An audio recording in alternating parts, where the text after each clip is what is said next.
I am going to let this jar control what I'll be reading for the next few days. So I've scoured my shelves and found every single fall read that I had on my TBR, whether that's a physical book, an ebook, or an audiobook. And I've put every single title that I own into this cute jar, and we're gonna let Faith decide and pick my next read, because I'm truly excited about my entire fall TBR, and I would be happy to read any book, and actually I don't even know where to start. So we're gonna let the jar decide, and you know what? It's time for us to pick the first read. So I have a color code.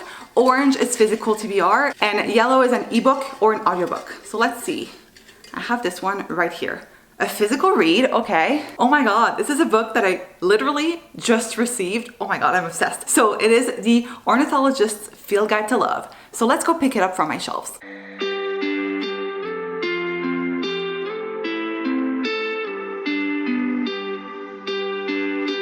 And it even matches with my outfit. We love it. So this says, rival ornithologists hunt through England for a rare magical bird in this historical fantasy rom-com reminiscent of Indiana Jones, but with manners, tea, and helicopter parasols. Ooh, color me intrigued. But the main reason why this is on my fall TBR is that I love me a good historical fantasy story, especially in the colder months. I don't know what it is about it, but the whole fantasy setting situation gives me winter and fall vibes. So obviously I had to add it to the list, especially when it's a rom-com. I mean, I'm obsessed. I love it. I love books like Veronica Speedwell and Emily Wilde, and so I am looking for more of this very specific genre, I guess, and I hope that this one will deliver. I've heard really great things about this, so hopefully this one will be for me. So let's get reading.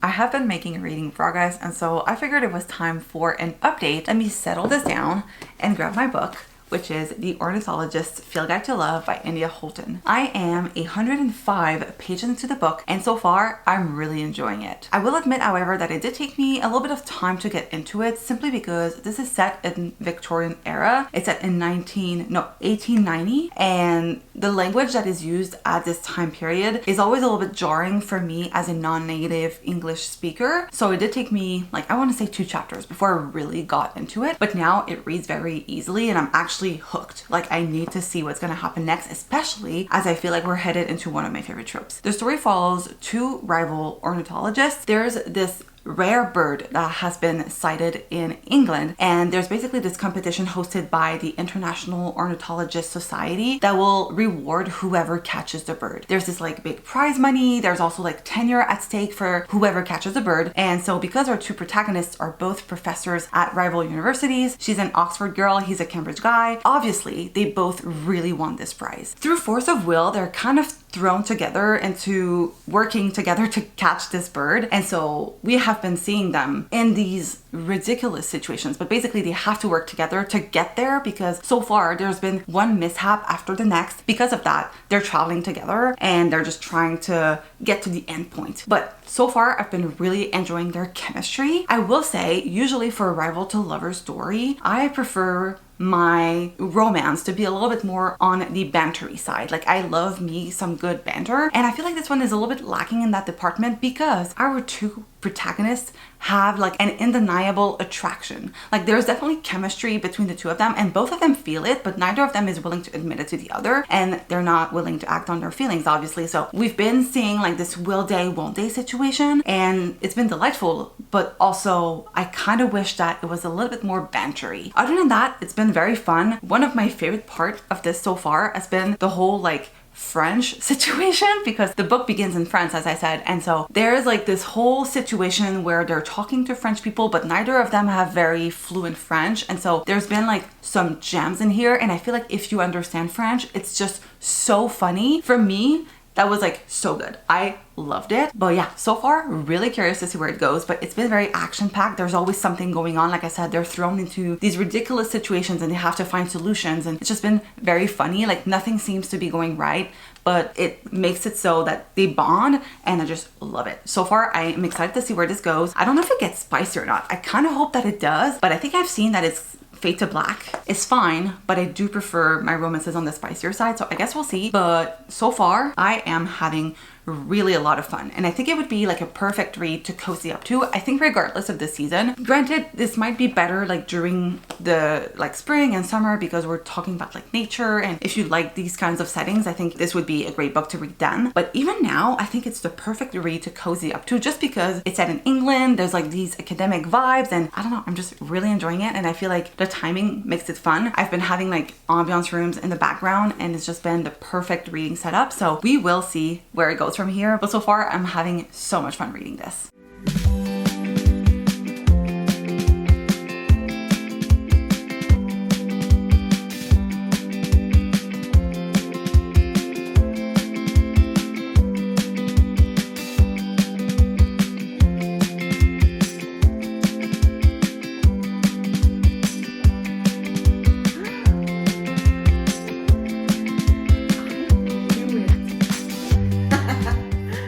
I did finish my book, and it's getting a 4 out of 5 stars. I really enjoyed this one. The plot managed to remain interesting until the very end. There was a lot of chaos and mishaps that happened up until the very last page, and it managed to keep me on my toes the entire time. So I did really appreciate that about it, and it's a really quick and fast-paced read. I mean, I feel like I read this in a really short period of time, which it's been a while since I've read a book so quickly, so it was very engaging, and it's light, it's fun, it's very delightful. That being said, it's full of yearning, and if you like romances that are very yearning heavy, I think you're gonna love this. But for me, I like my rivals to lovers stories to be a little bit more angsty, and I feel like I was lacking that angst that I crave in a similar storyline. So I enjoyed it, and I think like the way that the author did this romance was great, but it wasn't exactly my taste, which is why it's getting a 4. I also kind of wanted to see a little bit more of the magical side of things. I feel like she introduced the idea of magical birds without really diving deep into it, and I understand that this is not like a high fantasy or anything like that, but I would have loved to get a little bit more world building just to really understand, because the birds themselves, like, they're kind of explained, but it doesn't really say why they're magical. So I would have loved to really grasp a little bit better what the whole magic system was like, because I feel like I would have appreciated this even more so. But overall, this was really fun, and I think if you're looking for a quick, fast-paced, really sweet romance, you're gonna love this. And if you like a historical fantasy setting, like what it said on the back, the rom-com with rival ornithologists, blah blah blah, like reminiscent of Indiana Jones, but with manners, tea and helicopter parasols, like all of that, I think it does deliver on that promise. And so if that's something that's right up your alley, I think you're gonna love this. So now it is time for us to pick our next read. So I brought the jar. I don't really know what I'm in the mood for. I could definitely go for another romance. I could also go for like a fantasy or like a mystery, something a little bit grittier. And I don't know if I want to read like an ebook, a physical book,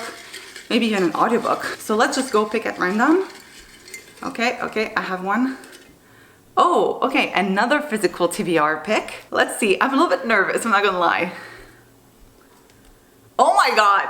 Yes. It is With a Vengeance. So here's our book. I have never read a writing sayer before, so I have no expectations whatsoever when it comes to this book, but I do feel like it's right up my alley, which is why I bought it to begin with, because it says one train, no stops, a deadly game of survival and revenge. I love me a good train setting, and so because it's a closed circle mystery taking place on a train, it's giving me Murder on the Orient Express vibes. I feel like I'm going to love this, or at the very least devour it. I feel like I can just sit down and fly through this. So you know what? I have no plans this afternoon, so this is exactly what I'm gonna be doing.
is the next day, and no, I did not finish this book in one sitting the way I thought I would. That being said, I did manage to make quite a bit of progress, and so I figured it was a perfect time to update you guys. I am 157 pages into With a Vengeance by Riley Sager, and so far, I'm definitely intrigued. This book is giving And Then There Were None meets Murder on the Orient Express. Basically, we follow a cast of characters that have been invited onto this train. When they arrive on the train, they find out that this whole thing was organized by Anna. Anna's family was destroyed years ago, and she blames the 6 people that have been invited here. And her plan is basically a whole revenge plot. She wants to make them pay for what they did to her family. And so at the end of the line in Chicago, 13 hours from now, they're going to be arrested by the FBI. She has proof, and now it's time to pay. But Anna's plan becomes a little bit twisted and takes an unexpected turn because people start dying. We've had our first body. I believe there's going to be multiple deaths based on the synopsis, but that was not the plan that Anna had in mind. And so we know there's like a murderer on the train now. Someone else is enacting their own revenge plan. And so I am intrigued to see where this is going to go from here, especially as for like the past chapter, I think we just found out who the murderer is, but I don't know if that's the case. Like, is it not the real murderer, or are there multiple people trying to kill people off on this train? I don't know. I'm just very curious to see where things will go from here. What I do appreciate is the fact that it's divided up into like hours. Oops, maybe hours like this. So it says, for instance, like midnight, 8 hours to Chicago. This adds this sense of urgency and makes me want to keep reading because the chapters are short. We're following basically multiple perspectives. I think everyone on this train so far has had a chapter. And so I'm definitely curious to see what the author will do with this. But so far, I am intrigued, but I'm not obsessed with it. I have been reading it fast, but I thought I would be engrossed and not being able to put it down. But it's kind of moving fast and slow at the same time. I don't know if it's like the switching up of perspectives, but I feel like time is not moving as fast as I thought it would because, as I said, we're 157 pages in and we've only had the one death, and I feel like we've only scratched the surface. I thought by this point we would have at least like a little bit more solving happening, but right now it's just like, okay, we have this dead body, now what? And I just want to see how things are gonna evolve from here, so I guess I just have to keep reading. But before I do that, I'm gonna go bake banana bread because I have a few ripe bananas that I bought especially for this purpose. I don't know why, but lately I've been in my baking era. I just want to bake everything. So I bought a bunch of supplies, and today we're going to do banana bread. So let's do that, and then we're going to continue this book.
It's late, so I know the lighting is not going to be ideal, but I don't care because I just finished reading With a Vengeance and I had to update you guys because, oh my god, this was such a thrilling experience. I don't even know where to begin because, wow, like honestly, this ending completely took me by surprise. I just could not put the book down for the second half of the book. The first half was a little slow for me, and I'll admit that it's why this book is getting a 4-star rating from me. But the second half, wow, it was reveal after reveal, plot twist after plot twist. Every time I thought I had it figured out, the author threw something new in my face, and I was just like, wait, but we just found this information. I don't know, my mind was reeling from all of it, and even now I'm just like, oh my god, this was so good. It's also a little messy, which I can see this being something that people would not be super happy with. But for me, this just made it super unpredictable and fun. And yeah, I really enjoyed this. I am giving this, as I said, a 4 out of 5 stars. I can see why it won't be everyone's cup of tea, but for me, it ticked all of the things that I like in a mystery. If you like And Then There Were None and Murder on the Orient Express, if you like the concept of those two things and would like to see them mixed together, I think this book does that very well. I wouldn't particularly say it compares to those mysteries, but the concepts themselves, I think the author did a great job at mixing those two together to create this story. And yeah, really enjoyed this one. I am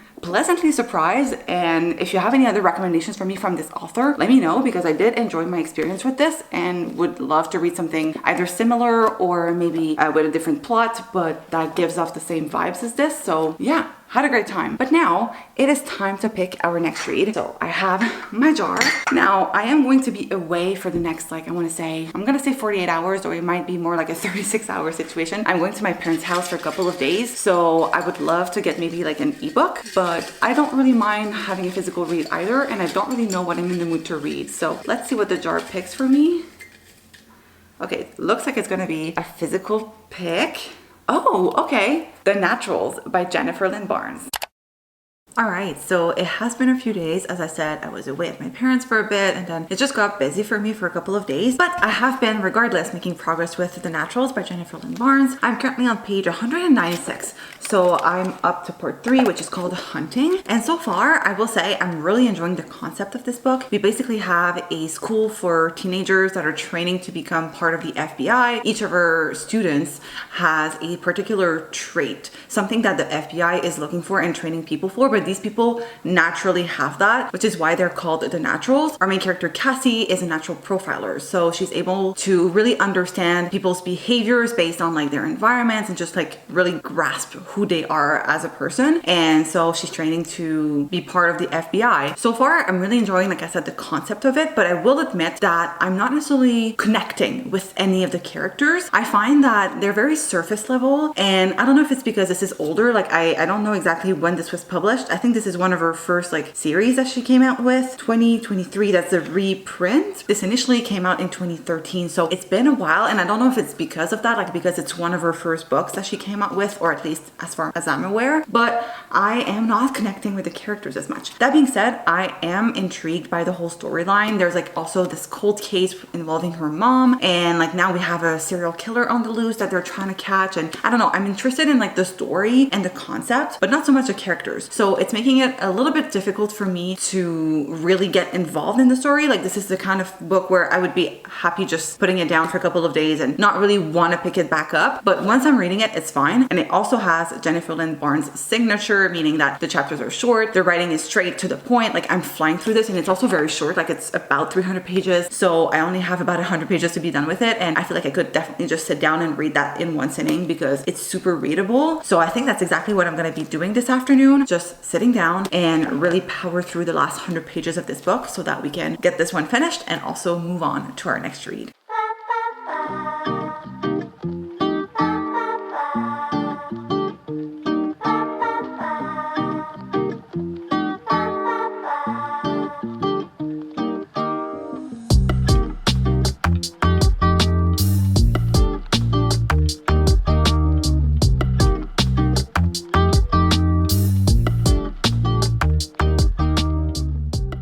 Just finished reading The Naturals by Jennifer Lynn Barnes, and oh my god, what an ending. This was thrilling, riveting. I was on the edge of my seat this entire time, and that plot twist, never saw it coming. It was so good, so unpredictable. I loved every second of it. And you know how before I was saying, oh, I don't really feel connected to the characters? It really changed in the last 100 pages of the book, and I'm not sure if it's because we went from working on cold cases to working on an active case that our characters had a significant involvement in, but I just felt a lot more more connected to two characters specifically, including our main character, Cassie. And I don't know, now I really want to pick up the rest of the series. I'm not sure when that's gonna happen, but I really enjoyed it. I'm so glad that I finally picked this one up because I know it's been getting a little bit more hyped since we have had this cover redesign. And so now I am eager to continue reading the series, and hopefully it'll just get even better from here. But this is getting a 4 out of 5 stars. It went from being a 3.5 halfway through this book to now being a solid 4 stars, and I really enjoyed it. I'm so glad that I picked it up. And now it is time for me to pick my next read. So I have my trusty jar, and I don't really know what I'm in the mood for. Honestly, it could be anything. So let's see what the jar selects for me. Oh, we have probably an ebook, maybe an audiobook. Let's see what it says. Oh my god. Babel.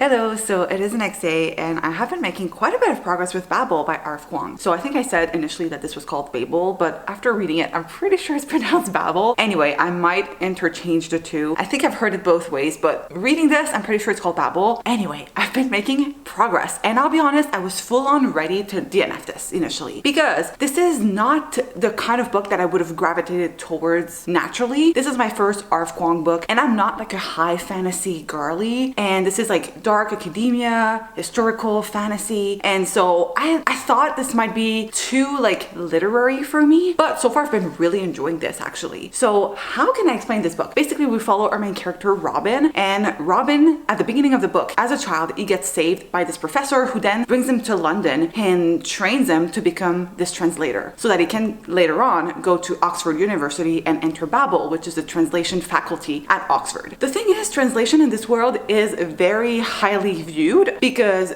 you can then manipulate those silver bars that are actually magical. So you can like create spells and whatnot with those silver bars. And so Robin has been training his whole life to become a translator that can later on work with magic. So far that's where I'm at because I'm still very early on in the book. Robin has just entered Oxford and he's now taking classes. There's something at play, and we know Robin is going to be kind of torn between two worlds, but so far the way that this is set up is very intriguing, and it's the perfect time of year to read this. I'll be honest, like the dark academia vibes are vibing. I'm not necessarily like an academia girly, but I can definitely romanticize it, and I feel like this book does this really well. And as someone who speaks more than one languages, I just find this to be fascinating. Like I'm really enjoying the whole language play at work here, and overall so far I'm really intrigued. I don't know where this is going to go from here, but I have a feeling there's going to be kind of this war, internal but also maybe external, happening. I have been actually powering through this despite this being very different from the last book that I've read, meaning this one has long chapters and the prose is very, I would say, more complex than what I read before, but it's still very readable. I feel like it's easy to get into it, but it is a little bit jarring going from the Naturals, which has like short sentences, short chapters, and it's very YA, whereas this one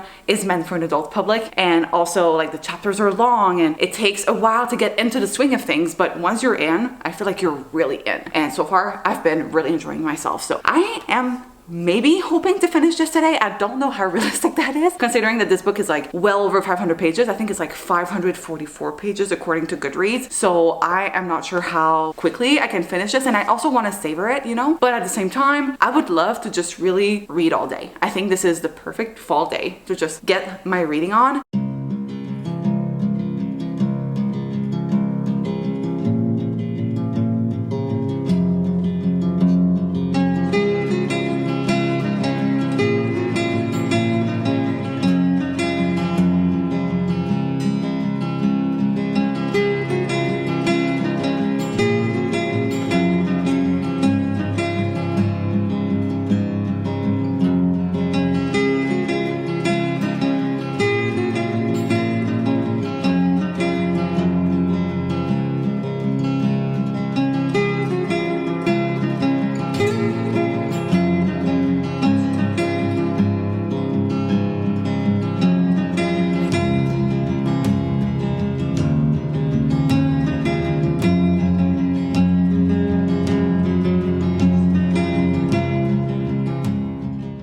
I did it. I finished reading Babel by Arf Guang. In the end, it took me 2 days and not one to finish this book, but I'm glad I took the time to really savor this book because there is so much going on in this book in the best way possible. I think there are so many ways that you could analyze this. There's so many themes being explored from an academic perspective, and I find that even though this is set in like the 1800s, it's historical fiction, some of it is still relevant today. Because of that, I truly appreciated and savored every bit of this. And yes, at times it could be slow. There were times where I was like, okay, I feel like the story is not progressing fast enough, but that's just because the author was taking her time to really get her point across, I guess. And in the end, this is such an impactful story, and there's so much that I could like analyze, but I don't feel equipped, like properly equipped to talk about it all. But I will say this is such an important story, and I think you should read it. Like, I think everyone should at least give this a try because I think the themes and the ideas that it brings forward are so important, especially in today's society. And I'm so glad that books like this make us see that even though like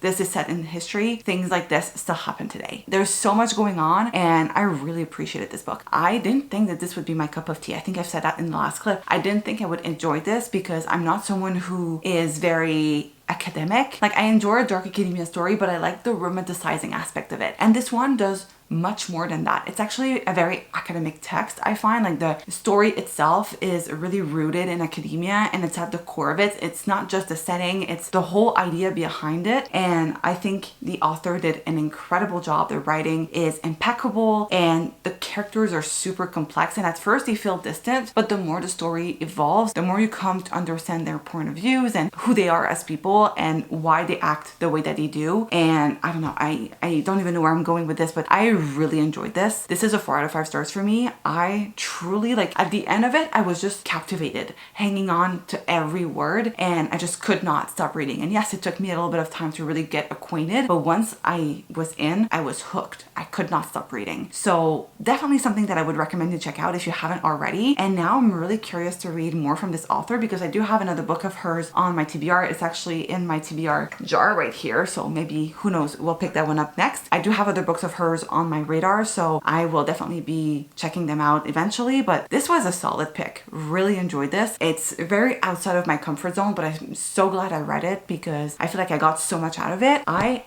am really glad that we finally got this one crossed off our list. And I think now I'm going to pick what is going to be the final book of this video because I'll be honest, I'm in a crunch for time and I've been really enjoying doing this, but I am leaving for Europe in like 5 days. So I would like to fit in maybe one last book and try to read that shortly. So ideally I'd like to have something that's short and sweet, like maybe a romance or something that has like 300 to 400 pages, like maybe a mystery would be good. I do have a couple of those in there, or maybe even an audiobook. This is something that I could definitely power through before I leave for Europe. So yeah, I think I want something that will, one, change the pace from this long ass book, but also just something that I can finish quickly so that I can get this video up before I leave for you guys.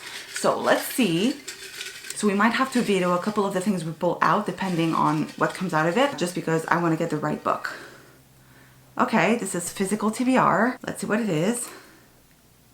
Ooh, oh my god, I was actually thinking about this one. This is fun. Not Quite Dead Yet by Holly Jackson. Let me go get it because I think this book would fit perfectly with what I have in mind. So here is our book. It is Holly Jackson's foray into adult fiction, and I've heard really good things about this one. So I think this could be fun, but I don't know. Here's the thing. I really want to read this, but like this is nearly 400 pages and I don't know that I can finish it before I leave because, like, let's be honest, even though I have like maybe 5 days left before I leave, I do want to edit this video, so I would like to finish the book within maybe max 2 days, and I don't know if this is the kind of book where I could finish it in 2 days. So let me pull out another book just in case, and we'll decide like which one is the best choice given our circumstances. Maybe like a Kindle romance could be fun, or even like something under 300 pages ideally would be best.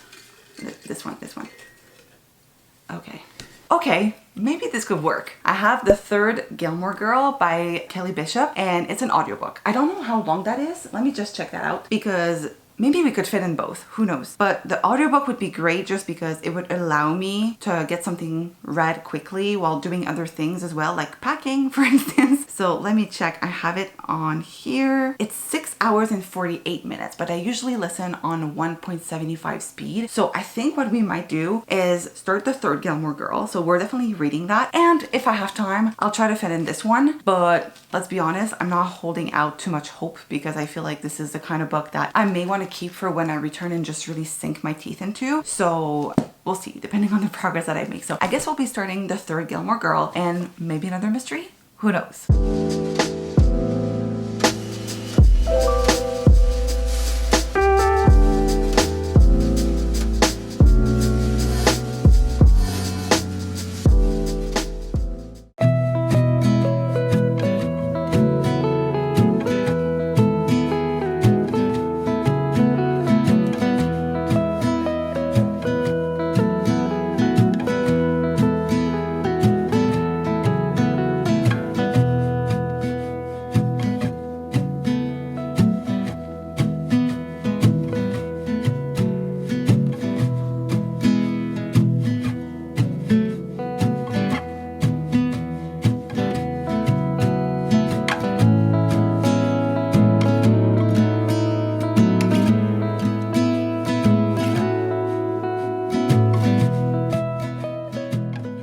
So I actually ended up finishing The Third Gilmore Girl by Kelly Bishop, and it was such a quick and easy read. It ended up taking me, I want to say, 4 hours and something minutes to complete the audiobook, and honestly, it was a perfect length. I also really enjoyed listening to it as I was doing other things. As you saw, I used that as an opportunity to start editing this video. I went on this outdoors walk, which was like honestly perfect because while I was walking, I was at the part where she talks about Gilmore Girls, and it was such a vibe, honestly. Perfect for this time of year. And so as a whole, really enjoyed this experience, especially because I did not know much about Kelly Bishop, as it turns out. First, her name is not even Kelly, but also I didn't know that she had started her career as a dancer. I had no idea that she started off as a dancer and then went to Broadway before going to television and then cinema. I had no idea. I knew her from Gilmore Girls and I knew her from Dirty Dancing, but that was it. And so I really enjoyed learning more about her and her story, and I just really enjoyed her way of writing, I guess. It came off as really authentic and genuine, and that's one of the reasons why I love listening to memoirs specifically on audio, especially when they're narrated by the author, because I find that it's almost like a podcast. Like I'm just listening to her story and learning more about her, and it feels like we're sitting down and she's telling me about her life story while we're having coffee or something. It just felt very cozy and also real, authentic. I really enjoyed it. I think I'm gonna give it a 4 out of 5 stars, though I find it hard to rate a memoir because like how do you rate someone's life story? But overall, really enjoyed it. The one thing I will say is because the title of the memoir is called The Third Gilmore Girl, I thought it would focus more on her Gilmore Girls experience, but as it turns out, it's only like a small section of the book, which makes sense because she has such a large career. Anyway,